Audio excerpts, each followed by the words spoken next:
Hejka, kochani. Dzisiaj byłam w Aldiku i kupiłam coś takiego, takie lody. Angel Hair Style Ice Cream. To znaczy, że anielskie włosy stylu lody. To będziemy próbowali. Zobaczymy. Coś takiego.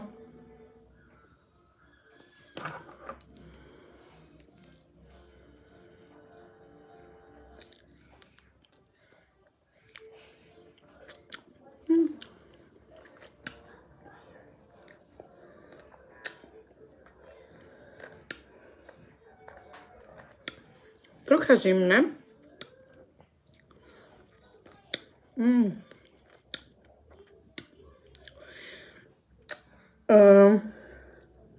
Smaku dobre. Coś takiego jak strawberry.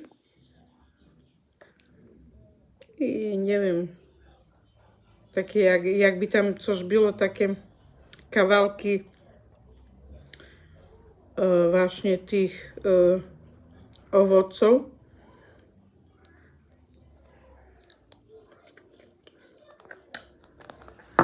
Może być.